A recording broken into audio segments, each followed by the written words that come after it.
Saya pengen compound sampai ratusan atau mungkin ya kalau dikasih sama Tuhan sampai ribuan triliun. Ini saya mau pakai untuk generasi Indonesia. Saya mau bangunin sekolah pakai ini.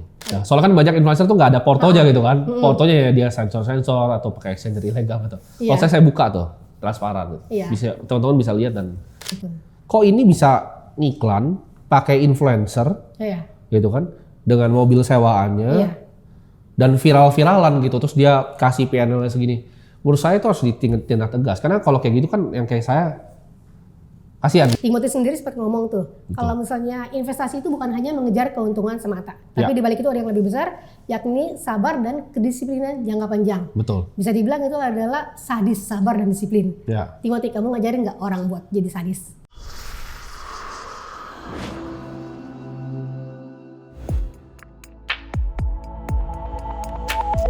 Halo Sobat Investor, kembali lagi bersama saya Lona Lavia dalam podcast Investor Trust Konvergensi.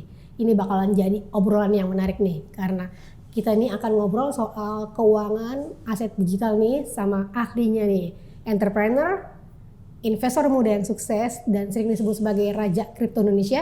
Siapa lagi kalau bukan Timothy Ronald.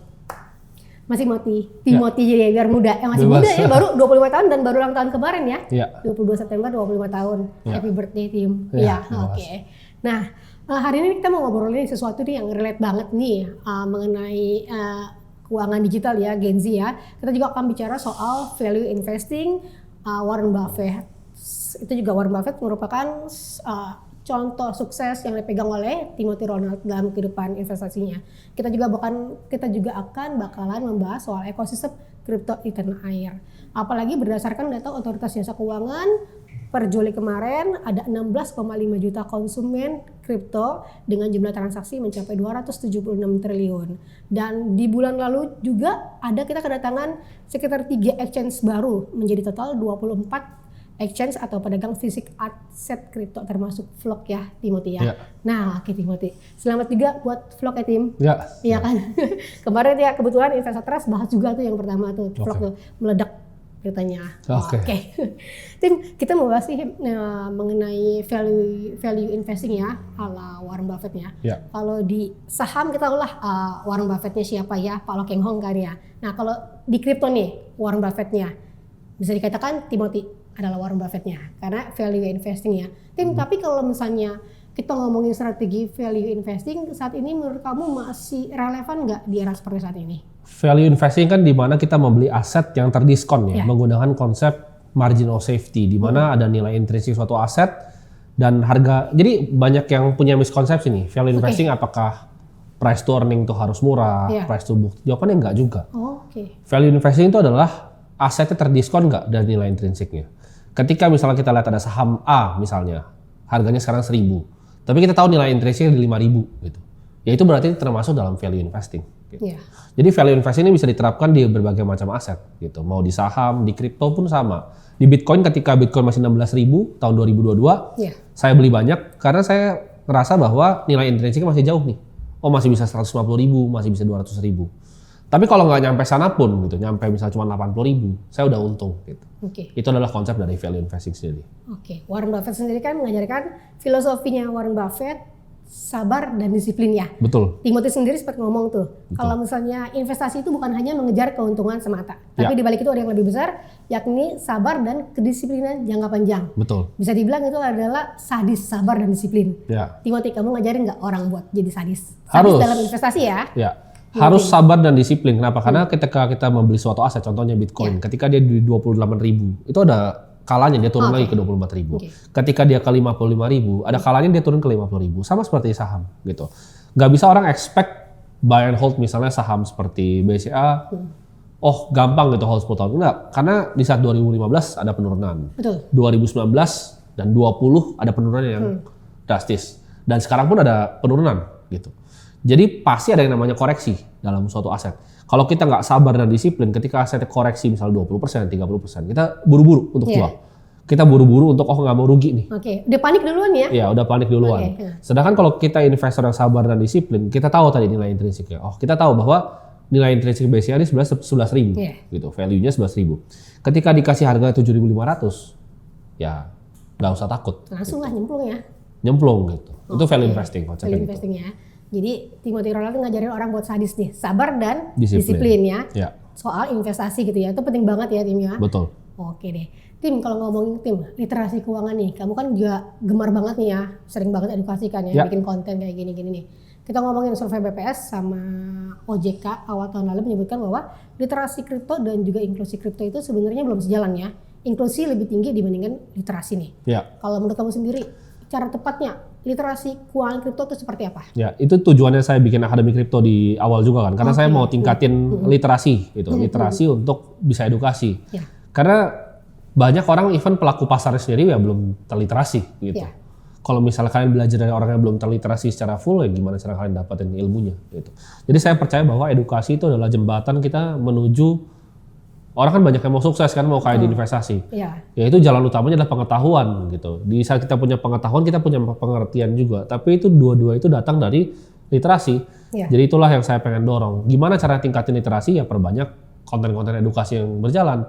Dijadikan misalnya, kan tadi sempat ngomong pedagang fisik aset kripto kan. Ya, pedagang-pedagang ini juga ikut dong gitu. Iya. Untuk edukasi harusnya itu dijadikan suatu yang mandatori. Dimana kalau pelaku industri, apalagi pedagang fisik aset kripto, itu harus memiliki kanal edukasi. Gitu. Betul, wajib. Jadi kalau nggak ada begitunya ya pelaku pasarnya nggak akan pernah terliterasi gitu. Iya, betul. Itu salah satu solusi yang bisa diambil oleh OJK ataupun institusi yang lain. Iya, karena kan banyak orang masuk, apalagi Gen Z ya Tim ya. Ya, Main masuk orang lihat yang flexing lah segala macam Ya. gitu kan, langsung udah nyemplung aja gitu Betul. kan, FOMO. Masuk nih lagi tinggi-tingginya nih, padahal kembali lagi dia cuma masuk tadi karena literasinya belum, uang panas pun kepake ini, semestinya kan uang dingin kan. Jadi banyak yang pakai yang kayak jadi pinjol segala macam. Betul. Malah lebih ribet lagi sebenarnya. karena gini, di saat edukasinya kecil gini, kripto kan ada banyak produk ibaratnya. Produk yang ada produk spot, Ya. ada produk futures juga. Iya, Ini kan sebenarnya futures ini kan derivatif yang kompleks. Ini nggak semua orang bisa ngerti. Kalau disuruh tes ujian pun belum tentu lulus untuk ngerti itu apa. Dan ketika ada tadi misalnya influencer yang tidak bertanggung jawab, Iya. promosinya exchanger ilegal pula yang bukan dalam ranahnya gitu. Nah, itu. Problemnya kan ini kan banyak exchanger ilegal nih. Iya, tadi sekarang. ngomongin Tim. Nah, oke. Ini banyak exchanger ilegal karena kan ya saya juga ibarat kita pedagang gitu Iya, kan. betul. Kita pedagang yang pakai aturan di negara ini, kita bayar pajak sesuai. Nah, problemnya ini banyak influencer yang menggunakan exchanger ilegal ini untuk mendapatkan ya imbal hasil atau dari kerugian orang yang pakai. Jadi kalau insentifnya itu adalah kerugian dan jumlah transaksi, Iya. pasti dipaksa untuk kebanyakan orang dipaksa untuk overtrading jadinya. Nah, ini yang menimbulkan kerugian gitu. Dan ya menurut saya harus ditindak tegas gitu. Gimana caranya? Oh, simple. Influencernya aja dulu gitu, beberapa ditindaklanjuti. Karena ini diterang-terangan kok siang bolong gitu. Betul, setuju aku. Mereka pakai mobil sewaan Iya. gitu kan. Mereka pamerin PNL futuresnya di exchanger ilegal juga. Itu makin banyak Tim ya sekarang Tim. Kalau kamu lihat dibandingkan dulu. Iya, tahun ini. Oh, tahun ini lebih banyak. Tahun ini mulai banyaknya tahun ini. Jadi waktu itu setahu saya ya gak banyak yang berani melakukan hal itu. Tapi sekarang tuh terang-terangan di siang bolong. Mereka dengan media, mereka segala macam. Iya, di sosmednya. Ya di sosmed dan ya itu menurut saya perlu ditindak tegas sih. Nah gitu. itu bener, lagi Karena- kita pengen tanya kan tuh ke OJK tuh, nanti gimana sih yang jadi influencer sendiri ya, Ya. lisensinya gimana, apakah mereka harus punya CFP dulu atau segala macam? Menurut saya Terus lisensi juga itu masih ini sih, menurut saya masih abu-abu kan ada berbagai macam kan lisensi, misalnya contoh certified financial planner Iya. atau misalnya penasehat investasi. Tapi itu menurut saya nggak menjamin kok, Oh, nggak menjamin kan bisa aja orang tetap ambil CFP terus dia mau melakukan itu kan. Menurut saya itu perlu ada efek jerah gitu. kayak gimana Jing? Zaman dulu kan ada, saya sempat yang paling menyuarakan tahun 2020 ada platform namanya Binomo waktu itu. Oh iya, Binary option. bentar, oke. Ini kan juga mengakibatkan kerugian yang besar gitu. Banyak. Nah, saya bukan ngomong bahwa futures adalah hal yang bisa merugikan. Enggak, karena misalnya exchanger lokal yang berizin juga ada yang sekarang punya Iya, produknya. iya. Tapi maksudnya kalau nggak diliterasi dengan baik, orang disuruh misalnya all in dengan leverage-nya Iya. dimentokin Iya. gitu. Ya kemungkinan ruginya kan besar sekali. Gitu. Betul. Dan kalau itu dilakukan dalam skala yang masif, ya tadi literasi keuangannya kasihan gitu loh. Iya. Masyarakat kita jadi kasihan. Iya. Jadi saya harap kalau kan mungkin Ini juga salah satu media yang ditonton mungkin ya sama regulator. Betul, ya. Sempat ada interview regulator juga kan? Iya, sempat. Jadi ya semoga didengar lah di sini. Betul. Karena kan literasi kita emang PR-nya pasti literasi masih ya. Ya. Dari Timothy sendiri aktif di kripto kan 2020 Tim ya? Saya dari 2015 gitu. 2015 kan sempat masuk terus sempat Ya. Naik, turun lagi sempat Ya, Terus 2015. sempat hilang Tim. Bukan berarti saya nggak berinvestasi, tapi saya memang nggak bahas soal itu. Enggak bahas itu ya, Ya. tapi tetap kamu di saham kan ya? Masih di saham. Dari 14 tahun ya? Ya, 14 tahun. Oke, Tim. Tim, tadi kalau kita ngomongin ekosistem sendiri, Tim. Ya. Menurut kamu ekosistem kripto di Indonesia tuh saat ini sudah seperti apa sih? DPR sendiri kan kemarin sudah Ya. ngomong tuh ya Pak Misbakung bahwa kita akan mendorong aset keuangan digital lebih tinggi lagi nih. Ya. Menurut kamu seperti saat ini dibandingkan dulu Ya. sama sekarang sudah sejauh mana, dan ada nggak PR yang urgent yang harus ini nih dibenahi mestinya? Karena kamu bilang banyak exchange, banyak investor yang masih transaksi di exchange Ya. asing. Nah, exchange asing kan kalau untuk negara sendiri Ya. dampaknya nih teman-teman yang mungkin di regulator bisa tahu bahwa itu nggak nyetor pajak. Ya, betul. Di mana kita adalah pedagang aset kripto yang legal gitu kan. Kita punya berizin juga. Orang-orang yang kayak kita, misal saya, Ya. kemarin kan partner saya Yudo juga sempat iya, di Mas Komisi Yudo. 11. Pak Oscar yang bikin Indodax ya kan. Kemarin sempat ketemu Pak Hamdi juga kan, B2W segala macam. Kita kan kasihan gitu jadi. Iya, makanya Kita 1%. Walaupun kena 1% itu nggak menjamin Mas, karena dia harus declare ya. Iya, karena menurut saya kan udah dideklar jelas kan. Oke, ini yang legal nih, ini ilegal nih. Iya, betul. Kok ini bisa ngiklan pakai influencer Iya. gitu kan dengan mobil sewaannya Iya. dan viral-viralan gitu, terus dia kasih PNL-nya segini. Menurut saya itu harus ditindak tegas, karena kalau kayak gitu kan yang kayak saya kasihan gitu. Iya, Ngapain saya capek-capek bikin exchange sendiri untuk edukasi dorong literasi? lagi gitu. Nah, Saya harus edukasi, saya harus ujung-ujungnya. literasi, saya harus bayar sistem untuk KYC, saya mesti bayar banyak sekali. Tiba-tiba dia keluar. Cost-nya gitu besar kan. sekali loh untuk Iya, running iya. exchange gitu. Saya ada puluhan karyawan juga di dalam. Iya. Ya saya mendingan kayak gitu dong gitu.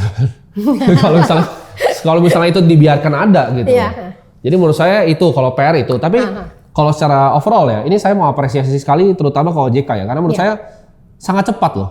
Indonesia tuh lebih maju dibanding banyak negara, ini setahu saya. Iya. Tentang penerimaan kriptonya. Iya. Kan di bawah kepemimpinan Pak Hasan Fauzi Iya. ya. Dan luar biasa lah, beliau melek dengan asetnya.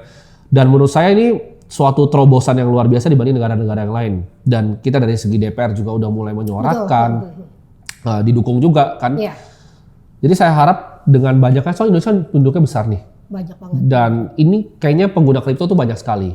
Kalau yang terdata di Bapepti kan ada sekitar puluhan juta tuh, hampir 30 juta kalau nggak Ya, salah. itu kan belum karena ini ya, belum selisih ada yang double. Betul, gitu ya. itu kan belum selisih, ada yang Iya. double. Tapi menurut saya yang lebih besar dibanding yang ada di situ itu adalah yang ada di exchange lokal.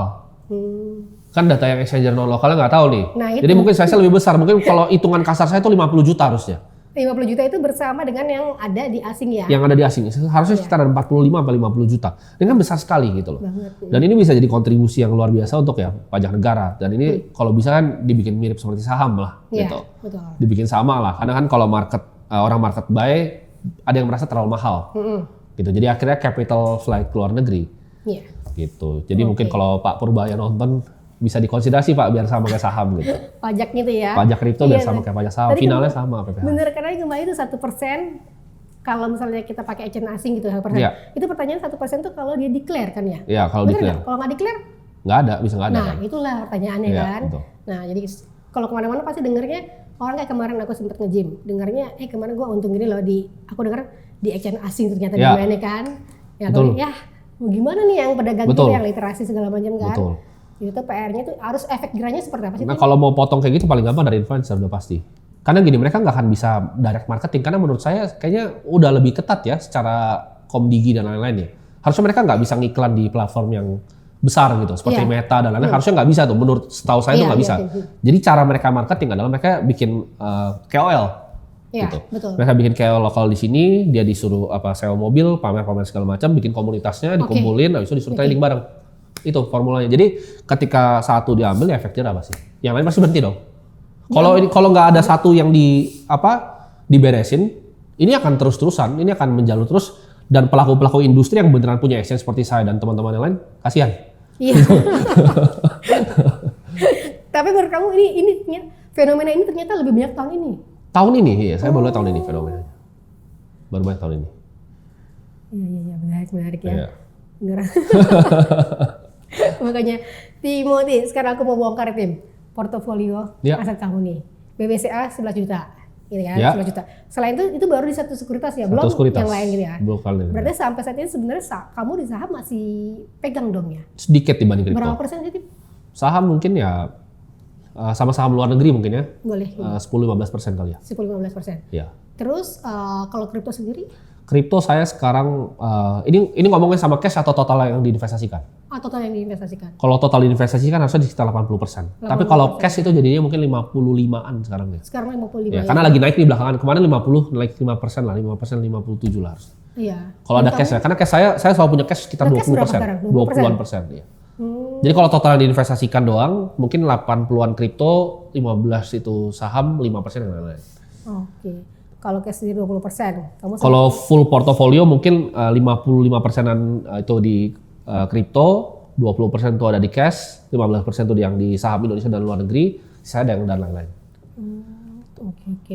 Kriptonya sendiri boleh tahu nggak apa yang kamu pegang? Kripto saya mayoritas itu di Bitcoin sekarang, gitu. Saya very concentrated, jadi saya ada Bitcoin, ada BNB tapi udah saya jual, sama ada Sui saya. Sui ya? Ya. Oke. Tadi kalau misalnya itu di cash, kamu sempat ngomong harus pegang 20% itu cash ya? Itu prinsip saya, karena itu belajar dari Warren Buffett. Dia selalu punya cash besar, bisa sampai 30%. Besarnya berapa? Maksimal berapa kalau menurut?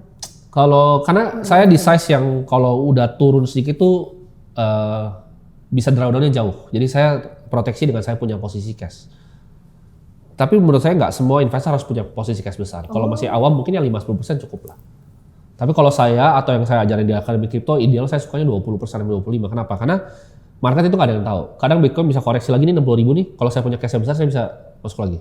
Persis cash saya 2022. Cash saya besar nih, saya punya 35% cash. Ketika Bitcoin 16.000 saya hajar semua. Iya. Waktu itu saya beli 50 Bitcoin itu murah gitu waktu itu. Iya, waktu itu berapa tim? Waktu tahun itu 2020 ya? iya cuma 16 miliar kalau nggak salah ya. Itu 50 Bitcoin. miliar, Kalau sekarang 1 Bitcoin 2 miliar, berarti Iya, 100 betul. miliar. Iya. Jadi modal 16 miliar bisa 100 miliar gitu. Iya. Oke. Ya ngomongin juga sih soal yang tadi ya, yang Bitcoin sekarang kan udah 126.000 ya. Ya, Tahun 126.000. 2021 sempat 45.000 tahun berapa ya? Awal Ya. 45.000 dan sempat turun 50% jadi 21 ribuan kan tuh ya. Ya, sampai di 14.000 15.000. Cukup lama kan tuh, setahun lebih Cukup ya. lama. kalau nggak Iya, setahun lebih. Nah banyak yang ini ya agak mungkin sedikit yang baru main agak sedikit trauma gitu kan. Iya, banyak yang hilang waktu itu. Nah iya makanya kan kunci investasi seperti yang Timothy ngomong harus sadis tuh, Ya. sabar, disiplin. Coba kalau dia Disiplin. sabar dan compounding ya. Betul. Terus itu justru kuncinya jadi itu ya. Kuncinya jadi itu karena saya kan bikin series yang terbuka kan. Saya bikin pakai Excel saya juga di vlog di mana saya udah 29 bulan tuh. Jadi saya beli 100 juta tiap bulan. Saya demonstrasi secara terbuka. Itu modal 2,9 miliar jadi sekitar 6, sekian miliar lah. Jadi untungnya udah 3,5 miliar lebih. Itu kamu compounding itu rutin itu. Ya, saya bikin terbuka tapi jadi series di YouTube. Jadi orang bisa nonton semuanya. Iya betul. Iya, soalnya kan banyak influencer tuh nggak ada portonya gitu kan. Portonya ya dia sensor atau pakai exchange ilegal gitu. Iya. Kalau saya buka tuh, transparan gitu. Iya. Bisa teman-teman bisa lihat dan buktikan gitu. 20% barang diskon. Timothy siap-siap untuk menyiapkan duit Iya. untuk diskon. Yes, selalu Dalam siap. waktu dekat ada nggak Tim? Menurut kamu yang barang yang lagi diskon nih gitu? Barangnya lagi diskon sekarang menurut saya Seperti kalau apa sih ciri-cirinya kita tahu barang itu lagi diskon Tim? di saat market itu udah oversold, jadi market itu udah terlalu panik. Jadi saya suka melihat kesempatan di saat market terlalu panik. Contohnya COVID ketika 2020, Ya. saya tuh beli BRI itu 2.300. Kenapa? Karena market panik waktu itu. Mereka bilang, oh ini negara ini udah di lockdown nih.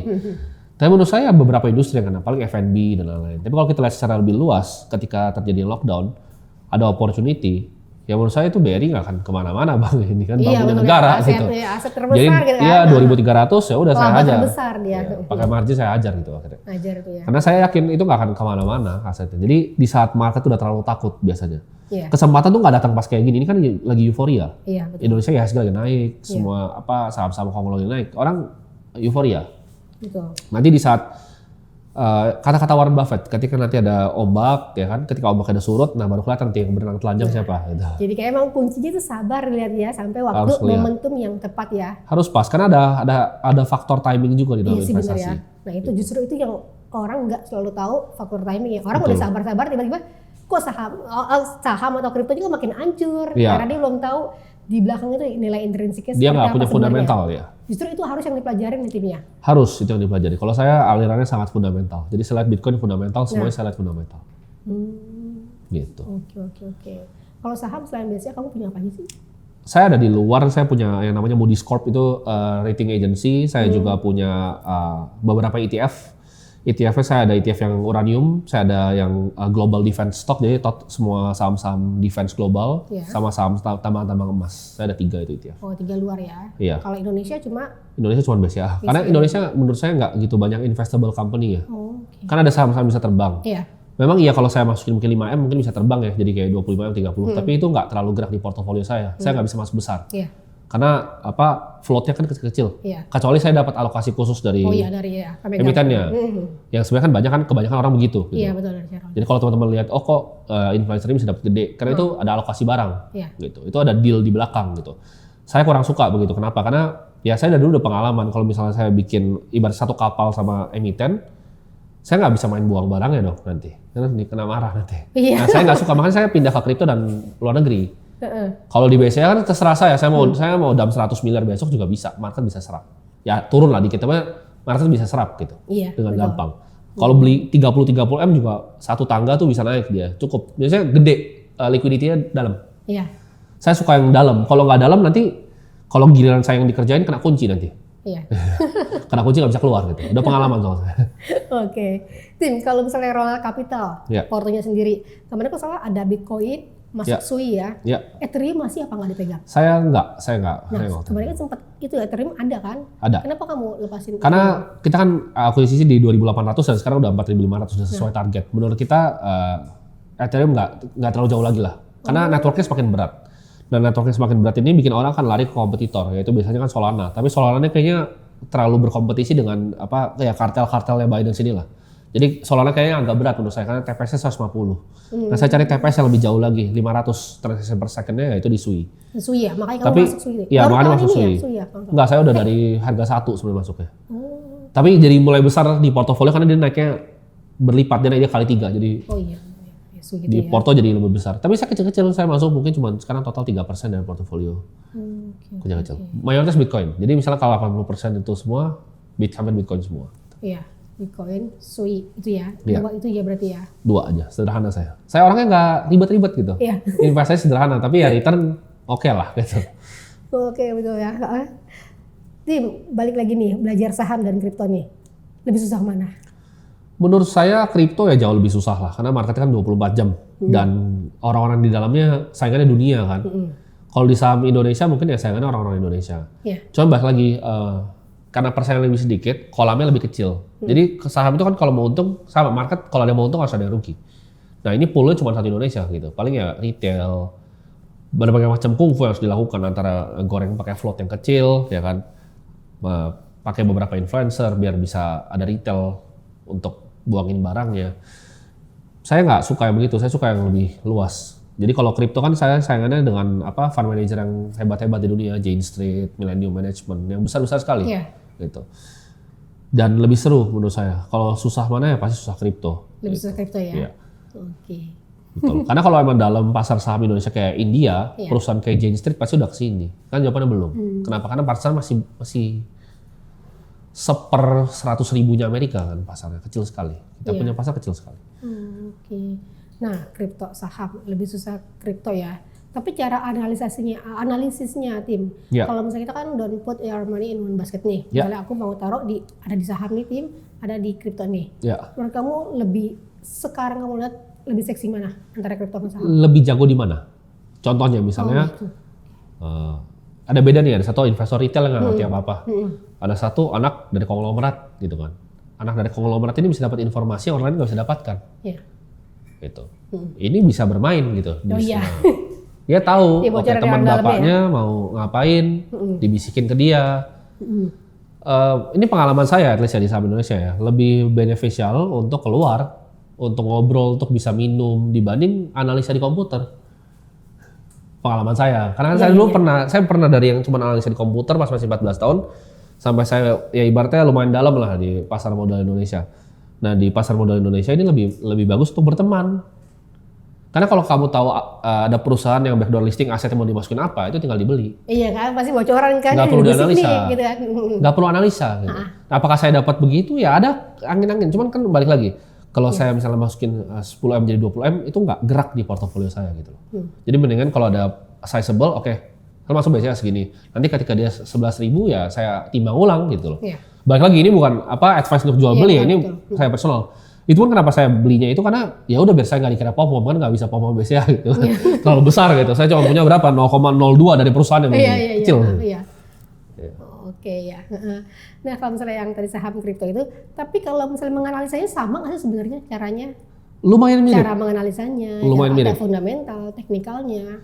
Lumayan mirip. Jadi kalau misalnya saham dan kripto kan dua-duanya market ya. Ada orang jual, ada beli, ada supply, ada demand, ada flow, ada order book. Semuanya lumayan mirip. Jadi cara kerjanya sama. Free float yang kecil, tergantung nih. Kalau kripto yang lain di luar Bitcoin ya, itu kan ada kepentingan ownernya. Yang kepentingannya apa nih? Itu mirip seperti saham. Lebih mirip. Cuman yang kripto lebih kompleks. Nah cara-caranya gimana ya? Sama teman-teman mesti mungkin cari network keluar, cari owner-owner exchange di luar negeri, tahu mereka mainnya barangnya apa. Di Indonesia juga sama, harus aktif gitu loh. Untuk cari mungkin teman-teman yang ngerti dalam. Kalau cuma dari luar gitu kan, analisa cuma lihat laporan keuangan saya rasa agak sulit ya. Karena edge-nya bukan dapat dari sana. Gitu. Iya, prospektus juga nggak ini ya. Menurut saya bagus, harus dibaca. Kadang orang malas, banyak banget, tebal banget ya gitu kan. Kayak wartawan kita aja sendiri tebal banget nih baca laporan keuangannya ya gitu kan. Untuk mulai mungkin ya harus investigatif juga kan. Menurut saya harus tahu juga, basic harus ngerti lah. Iya. Cuman lebih berguna untuk itu tadi saya bilang. Lebih berguna punya kemampuan untuk minum di malam hari gitu. Buat ketemu orang ketawa-ketawa gitu. Ntar bocor ini kasih, oh ini backdoor ini, oh ini. Nah itulah yang saham tuh ya. Iya saham. Masing-masing ada seni juga sebenarnya ya. Ada seninya, tapi itu juga sebuah seni gitu. Iya. Itu juga sebuah seni sendiri gitu. Jadi nggak gampang. Bener, investasi tapi kalau bilang harus fokus juga sebenarnya ya. Harus fokus. Jadi kalau misalnya mau tekunin di saham boleh, mau tekunin di kripto juga boleh gitu. Cuman saya ngeliatnya teknologi dunia. Teknologi dunia ini arahnya kemana gitu. Apakah ke saham atau kripto? Saham juga ujung-ujungnya ditokenisasi. Karena ini yang bikin Robinhood, platform retail paling besar di dunia, bilang semuanya akan ditokenisasi. Jadi saya sih suka lompat duluan ya. Saya selalu jadi pionir di industri. Saya suka lompat ke industri duluan. Kripto kan saya lihat masih 15 tahun saya udah lihat kripto. Kedepannya saya lihat mungkin yang lain gitu loh. Mungkin humanoid robot atau yang lain. Tapi ya saya pindahin ya ke sana nanti. Ikutin zaman lah. Iya, karena emang berkembang terus ya kripto itu ya. Betul. Kalau tokoh favorit kamu di kripto dan saham tuh siapa sih? Mungkin kalau di kripto nggak ada yang favorit kali ya. Nggak ada yang favorit. Mungkin salah satu yang saya lihat ya mungkin yang mendirikan Binance kali ya, CZ. Karena cara dia bikin perusahaan tuh sangat lean gitu kan, efisien. Jadi orang nggak boleh pakai PowerPoint. Yang saya terapkan di perusahaan saya. Dulu waktu saya punya perusahaan tuh karyawan 150 kan. Kayak ribet gitu, saya potong semua jadi 15. Tapi ternyata efisiensinya kali 100 karena pakai AI semua. Lebih canggih gitu loh. Saya ikutin banyak cara manajemen beliau lah. Nggak boleh di PPT, saya cuma boleh bullet point kalau di perusahaan saya. Jadi nggak boleh orang presentasi itu saya larang. Gitu. Karena dia bilang kalau orang presentasi suruh keluar aja, harus pakai bullet point gitu. Efisien. Efisien itu ya kuncinya ya. Jadi banyak manajemen saya belajar dari dia. Efisien. Iya, CZ emang itu ya dari BNB, dari Aster yang kemarin tiba-tiba happening banget gitu ya. Kalau saham ada nggak? Kalau saham Warren Buffett pastinya. Warren Buffett ya. Saham itu udah pasti Warren Buffett. Kalau kita ngomongin kuartal 4 nih tim. Sekarang udah Oktober masuk ya, Oktober, November, Desember nih. Gimana sih menurut kamu? Prospek kripto di kuartal ini geraknya gimana, lajunya gimana, dan apa sih yang menarik nih? Koin-koin apa yang menarik menurut kamu nih? Menurut saya cycle ini akan agak sedikit extended ya, jadi akan lebih panjang dibanding siklus yang lalu. Karena kalau berdasarkan historical harusnya sekarang udah turun. Cuman kayaknya belum mengalami koreksi, kenapa? Karena banyak fund besar yang beliin Bitcoin terus. Seperti Metaplanet dari Jepang, MicroStrategy dari US. Mereka ngutang untuk beli Bitcoin terus gitu. Jadi mungkin masih extend sampai 2026, harusnya masih positif kripto di kuartal 4. Tapi balik lagi, saya nggak punya bola sihir. Kalau saya nggak ngeliatnya quarter by quarter sebenarnya, saya ngeliatnya tahunan. Oh tahunan ya? Saya Bitcoinnya buat 2035, panjang. Jadi saya nggak gitu peduli sebenarnya apa yang terjadi di kuartal depan. Gitu. Kalau ditanya apa koin yang bagus ya, teman-teman harus bisa meriset sendiri gitu untuk mencari kira-kira tergantung stylenya ini apa nih. Bahkan misalnya kayak saya satu kantor dengan partner saya si Kalimasada, cuman stylenya kita pun berbeda. Gitu. Koin yang dia beli saya nggak beli. Gitu. Koin yang saya beli juga belum tentu dia beli. Orang punya style masing-masing. Tapi ya so far buat saya works. Karena saya tuh nggak muluk-muluk nyari 100% multi bagger, portonya nggak perlu. Gitu. Saya cuma perlu ya kalau bisa naik 10% udah senang saya. 20% senang banget. 30% lebih senang lagi. Udah cukup lah, 30% per tahun saya udah hidup enak gitu. Oke. 2035 BTC di berapa? 2035 $1 juta. $1 juta ya? Ya kalau di rupiah mungkin rupiah udah turun ke dolar by mungkin 20 miliar rupiah kali ya. 20 miliar ya? Ya. Oke, itu ya. BTC 20 miliar. Berarti kalau misalnya itu siklusnya sekarang, tahun depan kemungkinan bisa winter nggak sih BTC sendiri? Bisa, karena secara historical memang begitu. Half ya, di tengah-tengah. Nah, Dia suka secara 4 tahun sekali dia mengalami siklus. Nah, Cuman iya. bear market itu nggak lama, biasanya 1 sampai 1,5 tahun udah dia recover lagi.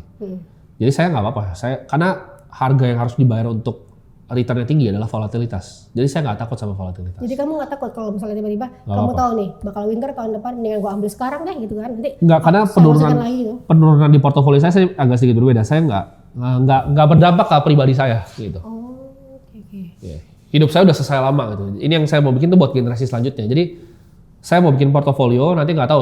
Ide saya pengen compound sampai ratusan atau mungkin ya kalau dikasih sama Tuhan sampai ribuan triliun. Ini saya mau pakai untuk generasi Indonesia. Saya mau bangunin sekolah pakai ini. Oh, bagus sekali. Iya, Di ini timur ya. saya rasa uang tuh dititip gitu. Ini bukan uang saya menurut saya. Ini uang untuk generasi selanjutnya. Nah, kalau uang saya udah saya dari 5 tahun lalu udah bisa pensiun saya gitu. Iya, Cuman sekarang saya lanjutin, kenapa? Karena saya pengen bangun ribuan sekolah. buat sekolah. Gratis Sekarang sudah semua. bangun berapa sekolah sih? Udah 6 sekarang. Saya Di punya timur sekolah. ya? SD Iya. apa TK? Saya ada SD, ada SMA, ada TK, ada macam-macam. Oh, udah mulai dari TK sampai SMA Iya, ya? cuman saya sekarang lebih mulai dari TK-nya dulu nih. Oh, dari kayaknya. TK-nya dulu Iya. ya. Sekarang saya kedepannya kayak mau TK semua dulu. Karena saya menurut saya lebih efisien kayaknya. Mulai dari TK ketika mereka masih kecil, udah mulai di develop gitu. Iya. Oh, oke, Gitu. oke. Iya. Aset yang menarik BTC itu ya, winter is okay lah, biarin aja ya. Iya. Saatnya ada akumulasi ya, Betul. saatnya masuk gitu ya. Betul. Oke. Berarti kalau misalnya ngomongin soal exchange tadi kan, kamu sempat ngomong 2023, gua nggak bakalan, maksud saya nggak bakalan bikin exchange nih, sempat ngomong gitu kan ya. 2022 ya? 2023 itu bukan saya bilang saya misalnya nggak bakal bikin exchange. Saya bilang exchange bukan bisnis yang untung. Oke, oh bukan bisnis yang untung? Iya. Oh, Dan saya- kenapa dan kamu saya masuk tahu. sekarang gitu? Karena itu saya give back ke komunitas menurut saya. Oke. Saya bukan bilang saya nggak mau bikin exchange. Yang saya bilang adalah exchange bukanlah bisnis yang bagus dan saya stick to it gitu. Karena kenapa? Exchange itu bisnis yang sangat kompetitif dan sangat mahal untuk di run. Jadi kenapa saya bikin exchange? Saya pengen adopsi kripto karena saya ngerasa tanpa kripto nggak ada Timothy seperti sekarang. Iya, betul. Gitu. Jadi saya tetap ngerasa ini bukan bisnis yang untung gitu. Iya. Dan Ya kan bisa baru ditanya April gitu ke kan, baru orang-orang lain. April tahun ini kan, kamu kan lepas berarti ngambil dari Goto ya, itu posisinya ya, KMK ya. Iya ada PT KMK waktu itu. betul ya, dilepas kamu ambil dari itu ya. Ya, Hmm, gitu. itu oke, kamu lepas itu kamu bikin dan saat ini belum, karena masih baru ya, April 2025 ya, jadi April, belum ini ya. ya dengan Mas Yudo ya, Ya, dengan Yudo ya. ya, Oke, ya. betul. Kalau visi besarnya vlog sendiri dan Akademi Kripto mau dibawa kemana nih? Vlog tuh saya kan sekarang udah 1 juta registered user kan, mungkin tercepat ya. Jadi saya mau ya besarin user base-nya, saya mau perbanyak. Kenapa? Karena saya pengen onboard sebanyak-banyaknya orang ke kripto. Saya kalau nggak ada Pak Oscar Darmawan tuh nggak ada saya, karena saya dulu beli di bitcoin.co.id itu saya ingat tuh. Oh iya, iya. Saya tuh pengen balikin pengalaman yang sama ke semua orang, makanya vlog tuh bisa mulai 1000 gitu loh. Jadi semua orang tuh bisa coba untuk beli bitcoin gitu. Karena Mulai kalau dari waktu itu Rp1.000. Rp1.000. Karena waktu kalau Pak Oscar nggak bikin platform yang sekarang jadi Indodax itu, saya nggak bisa beli bitcoin waktu itu. Saya nggak akan pernah jadi Timothy yang sekarang, nggak bisa belajar kripto, Iya. karena nggak bisa beli asetnya di Indonesia. Saya pengen kasih balik experience itu ya ke semua masyarakat sampai di ujung-ujung semua bisa beli kripto gitu. Jadi kalau tanya fungsinya vlog itu menurut saya itu lebih kayak legacy untuk saya. Kalau akademi kripto, saya pengen ini jadi kayak ibaratnya Harvard online-nya belajar kripto. Jadi lengkap, quantitative trading ada, investasi ada, teknologi blockchain-nya ada gitu. Bukan kripto tuh bukan cuma sekedar trading dan lain-lain. Saya pengen kasih tahu ini, oh gini loh cara programming smart contract, cara ngeliat sebuah project tuh begini, analisanya seperti apa, tokenomics tuh gimana, gimana cara kalian bisa bikin token sendiri, itu yang diajarin sebenarnya. Iya. Oke. Ada ribuan modulnya dulu. Iya. Sekarang sudah berapa sih Akademi Kripto? Untuk usernya Membernya sendiri, ya? membernya mungkin ada sekitar belasan ribu kali ya. Belasan ribu Ya, ya? ada belasan ribu. Oh, situ ya. Oke. Kalau tadi balik lagi vlog kamu bilang untuk giving back ya, Ya. karena kamu sekarang ada karena kripto gitu. Ya. Giving backnya yang besar yang kamu siapin seperti apa sih? Itu pengalaman produk yang terbaik, yaitu di mana mereka bisa onboarding orang kripto dari orang yang tadi misalnya di daerah nggak punya akses untuk beli, bisa beli dengan gampang dan mudah. Jadi mereka bisa jadi bagian dari industri ini. Itu menurut saya giving back ke industrinya juga, ke kripto. Tapi sampai kapanpun kamu yakin ini nggak menguntungkan bisnis ini? Bisa untung, Business exchange cuma ini. menurut saya nggak akan signifikan menurut saya pribadi gitu. Karena saya tahu kan yang nomor 1 siapa Indonesia, 2 siapa, Iya, bikin iya, uangnya berapa betul, pun saya itu. tahu. Ya. Nggak gede lah, gitu. At least untuk saya nggak signifikan gitu. Iya. Itu untuk ngejar kayak 10% pendapatan tahunan dari portofolio saya mungkin butuh sampai kiamat, saya mati duluan gitu. Iya. Jadi nggak mungkin gitu. Harusnya nggak signifikan keuntungannya. Iya. Selain kamu ada siapa di vlog Gimana? itu? Saya dan ada Mas Yudo juga, ada Kalimasada juga ada di dalam. Oh iya, paling besar Mas juga Kali ya. dalam. Oke, bertiga itu ya. Iya. Oke. Tapi saya investor gitu. Saya Iya. investor, saya nggak Enggak itu ya, bagian dari ngarangin manajemen. operasional ya. Karena Operasional Yudo aja ya. semuanya oleh partner saya si Iya. Yudo. Oh iya, Mas Yudo itu ya. Iya. Oke. Nah, Timothy ngomongin soal kripto nih. Kripto kan saat ini masih orang belum awam banget Ya. banyak ya. Rencananya saya mau bikin, kan saya lagi lanjut kuliah lagi nih, mau bikin tesis soal literasi keuangan kripto. Nah, pas lagi present tuh, itu banyak teman-teman langsung rame tuh, antusiasnya ternyata tinggi juga. Ya. Dan masih banyak yang nanya, haram nggak gitu kan? Oke. Kripto bukannya haram loh gitu kan. Terus masih nanya yang gimana underlying-nya, masih banyak yang apakah ini scam, apa segala macam. Menurut kamu, komentar kamu gimana? Nah, kalau saya mungkin itu bukan kapasitas saya untuk komentar ya, haram atau tidak, karena saya tidak punya keilmuan di sana. secara Tapi luas ya. secara yang saya lihat di global aja, ya sovereign wealth fund-nya Abu Dhabi itu udah masuk di Bitcoin. Iya, Jadi ya bisa dinilai dari sana. Gitu. iya, Itu kan opini ya, pendapat juga. iya betul. Kalau Abu Dhabi udah maju, kan Dubai juga negara yang sangat pro dengan kripto. Iya, Ya tergantung literasi masyarakat ya menurut saya. iya. Karena adopsi, kita ngomongin adopsi kripto lagi kan, adopsi kripto sekarang kita di posisi nomor 7 ya, Oke. dari 3 ya, gitu kan ya. Itu kan kita turun kalah sama Thailand. Bukan kalah sih, maksudnya diungguli Adopsi Thailand kripto di mana tadi? di Indonesia. Oke, di Indonesia. Nomor 7 kan. Sekarang kan bukannya kalah sih, kita lebih unggul sekarang Thailand. Vietnam justru yang kayaknya cepat banget ya. Ya, Vietnam paling cepat. Thailand. Vietnam itu kenapa naik cepat? Karena banyak mainland dari China. Jadi orang Cina kan di ban di sana, banyak yang kabur ke Vietnam untuk trading di Vietnam. Gitu. Makanya angkanya agak Oh, bukan di inflated. Vietnam itu, Ya. yang tinggi itu. Angkanya tinggi, kan itu. Karena itu mainland dari Cina yang Iya. pindah. Oke.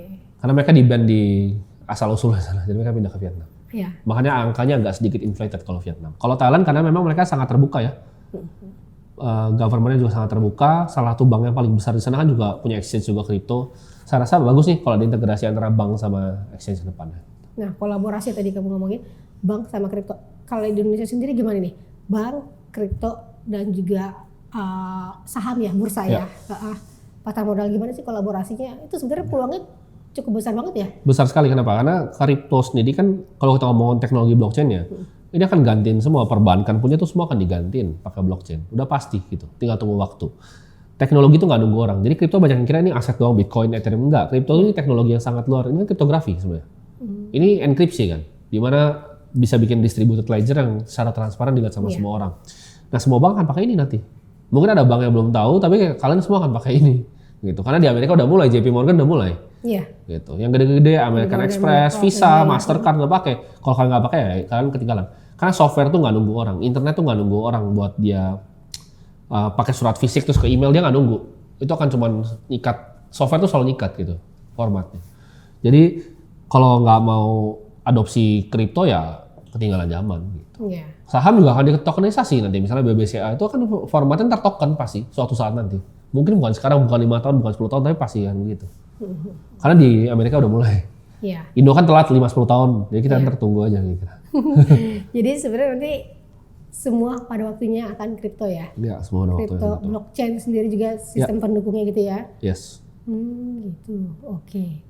Timothy, lagi nih mungkin ini pertanyaan yang iseng nih. Kalau misalnya Gen Z nih punya nih misalnya adalah uang tabungan 10 juta nih. Ya. Kamu bakal saranin dia kemana nih? Terus saya punya 10 juta nih gitu lagi. Oke. Ini nih. Kalau saya punya konsep di mana global liquidity sekarang ya, uang yang beredar global tuh naik 8% per tahun. Iya. Ya, dan inflasi sekitar 3-4%. Artinya hurdle rate untuk kita kalahin inflasi, hitungan saya nih ya, Iya. itu 11-12%. Kalau kamu tidak bisa berinvestasi di atas itu, uang kamu turun. Gitu. Dan itu artinya dalam waktu 3,5 tahun sampai 4 tahun uang kamu setengah. Jadi kalau punya 10 juta nih dibiarin doang 4 tahun 5 tahun ke depan tuh sisa setengah. Daya belinya sisa setengah. Jadi jawabannya investasi apa yang bisa kalian situ? Kalau sahamnya bisa 15% silahkan saham. Tapi Bitcoin menurut saya kan tadi 20 miliar, CAGR-nya 30%. Yeah. Kalau saya nggak lihat ada yang kalah itu ya taruh di Bitcoin aja. Sederhana, tabung aja di Bitcoin. Pasti kalah kok semuanya. Karena saya buktiin di saat saya bikin yang borong Bitcoin series itu, saya ngomong di episode pertama bahwa ini akan kalahin semua. Jadi di Instagram waktu saya bilang, saya mulai episode pertama, ini akan kalian semua reksadana di Indonesia, semua hedge fund di dunia. Dan terbukti CAGR-nya 34,2%. Saya hitungin kan. Iya. Cuma dengan beli Bitcoin per tanggal 1. Iya. Semua investasi kalah. Iya. Jadi ada yang lebih simpel. Saya orangnya suka simpel. Saya nggak suka yang rumit. Oh, ntar beli sini, jual sini. Sederhana hidup saya. Ya. Asal tipenya tadi ya value investing ya. Itu aja ya simpel ya. Jadi tadi 10 juta itu berarti berapa persen yang masuk ke saham? Misalnya 10 juta kalau saya nih jadi Gen Z, ya udah 2 juta saya pakai cash buat aman-aman. Cashnya saya taruh mana? Saya mungkin beli obligasi, tapi mungkin obligasi yang USD. Oh. Tapi nggak tahu tuh, kayaknya 2 juta nggak bisa ya harusnya. Kayaknya nggak bisa. Obligasi USD yang Indon atau Indois mungkin saya taruh situ 20%. Ya. 8 juta saya beli Bitcoin, terus saya tidur. Pasti kalah semua. Sahamnya nggak usah? Nggak usah. Itu aja? Itu sama itu aja ya? Iya. Itu udah cukup gitu ya? Udah cukup tidur habis itu. Oke. Timothy, satu pertanyaan terakhir. Kamu kan baru 25 tahun nih, ulang tahun baru kemarin nih. Apa sih make or miss kamu? Saya berharap jadi pribadi yang lebih bijaksana. Karena di dunia investasi ini yang saya geluti, kan saya seorang investor, itu dibutuhkan kebijaksanaan kadang untuk tahu mana nih. Kan kita punya pool of capital. Iya. Dipakai nanti untuk apa? Alokasinya seperti apa? Butuh kebijaksanaan untuk akhirnya saya bisa punya pengertian dan juga pengetahuan. Tapi itu awalnya mulai dari bijaksana, jadi itu yang saya minta. Jadi orang lebih bijaksana ketika saya bisa lihat nih, saya tahu gitu. Mana yang baik, mana yang buruk, mana yang baik, mana yang terbaik. Saat ini kamu belum bisa dapat itu? Belum bisa, masih belajar untuk itu tahu ya? Semua orang kan belajar sampai belajar bijaksana ya, sampai akhir hayatnya mungkin ya. Warren Buffett pun masih sama kan, masih belajar tentang kebijaksanaan. Masih terus ya. 5 tahun dari sekarang, 30 tahun, kamu akan jadi apa kira-kira bayangan kamu? Ya mungkin saya tetap sama kan, saya fokus ya, saya akan jadi investor. Tapi mungkin ya saya punya mimpi gitu. Saya punya mimpi kan, tanya uangnya buat apa? Terus buat apa saya bangun sekolah? Kalau ya saya diberkati dengan uang yang lebih banyak lagi, ya impian saya itu saya pengen bikin suatu tempat di mana itu tempat yang mengedepankan kreativitas. Karena saya ngerasa ya akan ganti semuanya. Gitu. Jadi ini mimpi saya. Ini pertama kali nih saya mungkin cerita di media ya. Jadi saya tuh ini dari saya mungkin umur 19-20 tahun ya. Ini mimpi yang saya tulis saya punya buku impian yang saya tulis tuh. Bukan diary kayak julukan kita kan. Iya kayak diary itu. Saya punya diary saya tulis. Saya pengen punya sebuah peradaban saya sebutnya, di mana orang-orang di situ bisa berpikir bebas. Di mana di situ kekayaan tuh bukan sesuatu yang orang tuh iri. Jadi semua itu builder, semua itu kreatif. Jadi dari kecil sekolahnya punya saya semua. Nggak ada yang diajarin untuk harus nurut, nggak. Tapi di challenge, gimana caranya jadi orang lebih kreatif, lebih terbuka. Sekolah yang punya saya semua, tempatnya itu saya bikin sendiri gitu. Jadi benar-benar peradaban yang baru di mana orang ini bisa berpikir dengan bebas, orang itu kreatif. Jadi mungkin kedepannya semua anak-anaknya jadi builder dan society ini jadi society yang menurut saya lebih sempurna. Gimana tuh konsepnya untuk ngarahin ke arah situ gimana sih? Karena kan sekarang kan ada lagi kalau kemarin sempat lihat fenomena di Nepal, ya kan di Nepal tuh dijatuhkan oleh Discord, ya kan? Discord itu 160.000 isinya. Discord saya itu 516.000 sekarang, 3 kali lipat dari yang jatuh Nepal kemarin. Pembuatan komunitas itu tuh lebih penting menurut saya ke depannya. Karena di saat ada kolektif emang orang-orang yang percaya dengan sebuah ide, ya idenya bisa jadi kenyataan. Gitu. Jadi itu yang saya mau. Karena saya ngeliat sekarang ketika orang lihat orang kaya bikin sesuatu, dia kayak iri, merasa ini pasti curang, pasti segala macam. Saya pengen dunia yang orang lain itu semua bisa kaya. Karena gini, orang bilang, tapi nggak bisa. Pasti ada yang kaya dan ada yang miskin, ada orang iri, ada yang enggak. Memang iya, tapi ada cara untuk mitigasinya. Kalau misalnya semuanya bisa dikerjakan pakai robot ya. Nanti mungkin di tempat saya itu semuanya pakai humanoid robot gitu. Nah itu kayak gimana tuh konsepnya belum? Jadi manusia bisa lebih kreatif justru. Orang banyak takut digantiin, enggak. Justru bisa lebih bebas untuk berpikir kreatif, untuk building sesuatu, jadi engineer yang lebih canggih. Jadi orang yang suka dengan fine arts. Tapi yang pekerjaan kasar ya semua digantiin pakai robot. Itu bukan bikin manusia digantiin, tapi itu justru kita jadikan alat di sana. Gitu. Kita jadikan alat supaya manusia bisa jadi lebih bahagia lah tempatnya gitu. Amin. Semoga nanti tercapai ya. Kita lihat. Betul. Makanya soalnya idenya out of the box ya, itu gimana bikin peradaban kayak gitu kan ya. Oke, Timothy, thank you Timothy buat sharingnya. Sobat investor, kita udah belajar banyak nih dari seorang Timothy Ronald, baru 25 tahun tapi punya mimpi besar juga kan. Untuk yang pertama soal kita belajar value investing, jadi untuk investasi itu bukan hanya mengejar keuntungan secara cepat, tapi juga kita harus belajar jadi orang yang sabar zodiak disiplin, atau bisa disingkat kayak sadis lah ya. Ya. Sadis dalam investasi. Betul. Itulah sadis dalam investasi. Dan juga kita harus belajar bagaimana sih punya mimpi besar, mungkin mimpi yang out of the box untuk kita capai bersama. Terima kasih atas sharing kali ini. Ya. Berarti sampai jumpa lagi di podcast Investor Trust Konvergensi berikutnya. Saya Lona Olivia, mundur diri.